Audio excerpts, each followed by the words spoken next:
भुसावल में progressive minority welfare society की ओर से शैक्षणिक मार्गदर्शन सेमिनार का आयोजन कुरैशी मैरिज हॉल में किया गया था। इस सेमिनार में विभिन्न शैक्षणिक और करियर से संबंधित विषयों पर विशेषज्ञों ने मार्गदर्शन किया।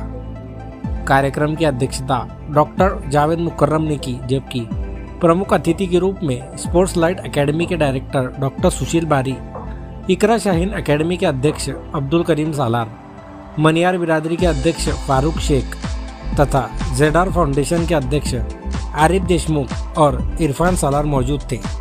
डॉक्टर सुशील बारी ने विद्यार्थियों को यूपीएससी जैसी प्रतिष्ठित स्पर्धा परीक्षाओं के बारे में विस्तार से जानकारी देते हुए उनमें भाग लेने की प्रेरणा दी। अब्दुल करीम सालार ने 10वीं पास विद्यार्थियों को मेडिकल क्षेत्र में प्रवेश के लिए नीट परीक्षा के महत्व और तैयारी के बारे में मार्गदर्शन किया। साथ ही जलगांव स्थित इकरा शाहीन एकेडमी के कोशिशों और सफलताओं का उल्लेख करते हुए प्रेरक उदाहरण रखे। डॉक्टर जावेद मुकर्रम ने शिक्षा के महत्व पर जोर देते हुए ऐतिहासिक उदाहरणों के माध्यम से बताया कि किस प्रकार पूर्वजों ने कठिन संघर्षों के बावजूद ज्ञान प्राप्त कर दुनिया को नई खोजों से परिचित कराया। इस अवसर पर साकली के पूर्व प्राचार्य हनीफ खान ने भी अपने विचार साझा किए। साथ ही मुजाहिद देशमुख द्वारा लिखित पुस्तक लीड मीनिंगफुल लाइफ का अनावरण डॉक्टर यूनुस फलाही के हाथों संपन्न हुआ।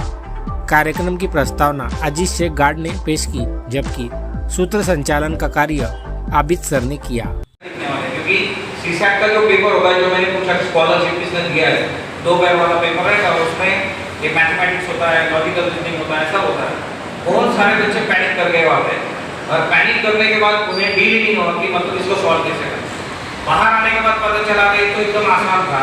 जो चीज़ हमें पता थी तो ये सारी चीज़ें वहाँ पे डालनी थी, और सिर्फ यहाँ पे क्या करना था, प्लस और माइनस करना था, इतना ही था। सो यूपीएससी की जो एग्ज़ाम होती है वो पीस ऑफ माइंड से डील होती है। मतलब आप जितने शांत दिमाग से उसको सॉल्व करोगे उतने ही ज़्यादा मार्क्स आपके आ सकते हैं। दूसरा जो होता है इसमें कि जो मेंस वाला एग्ज़ाम होता है, यूपीएससी के मेंस में टोटल होते हैं 9 पेपर।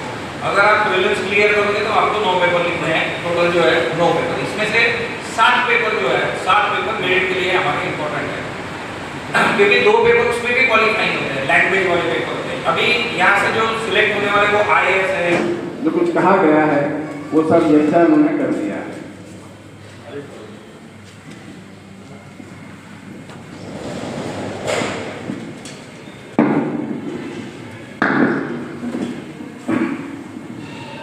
मैं इस बात का ऐलान करता हूं कि मुजाहिद देशमुख साहब की ये किताब लीड अ मीनिंगफुल लाइफ, इसका आज इजरा किया है।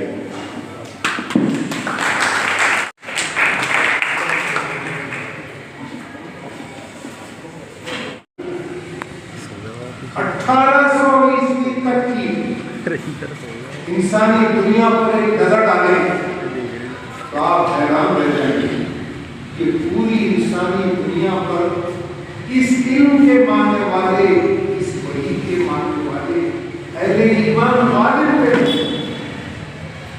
मैं आपको बहुत सारी चीजें आज सुनाना चाहता था, लेकिन वो मुझको ऐसा लग रहा है कि बहुत ओवरडोज हो जाएंगे आप लोगों के संग। मैं बहुत फ्रेश आया था, अभी भी फ्रेश किया जाए कि आपको बहुत देर तक स्टोर किए जाए। मैं आपको किसी मुस्लिम स्कॉलर का नहीं सुनाना चाहता। एक तो मैं कुछ किताबें उनके नाम आपको दे दूँगी, आपके पास मैं नाम मालूम यालम, तुम अल्लाह की ज़मीन पर खलीफा हो, लेकिन हम पर मुनफ़िर हो। हम जब चाहेंगे तब तुम्हें इल्म के मुख्तलिफ दर्जात से हम गिना करें। ये अल्लाह का फैसला है। अल्लाह के रसूल सल्लल्लाहु अलैहि वसल्लम जब ये पैगाम लेकर तशरीफ लाए तो डॉक्टर हमीदुल्लाह की तहकीक है, जरूर पढ़िए आप खुतबात के बहावलपुर में। डॉक्टर हमीदुल्लाह लिखते हैं कि इस मैसेज की वजह से चंद सालों में अपनी पढ़ाई करने का सोचते हैं, प्लान करते हैं, लेकिन ऑनलाइन रेयर बच्चा उसको कम्पीट कर सकता है जब तक उसको कोई गाइडेंस वाला कोई उसको तरीके से क्वेश्चन किस तरीके से वो दायरे भरे जाते हैं, किस तरह से प्योर सीट के अंदर उसका जवाब लिखा जाता है, उसकी टाइमिंग होती है, ये सारी चीजों का अगर उसको प्रैक्टिस नहीं है तो हमारा बच्चा मुश्किल से मेडिकल में जा सकता है। मैं दुआ करता हूँ, आप तमाम बच्चों से गुजारिश करता हूँ कि एवरेज बच्चे इसके तरफ ना जाएं। जो बच्चे वाकई में जिनका फिजिक्स केमिस्ट्री अच्छा है, जो डॉक्टर बनने की ख्वाहिश रखते हैं, वो एमबीबीएस का फॉर्म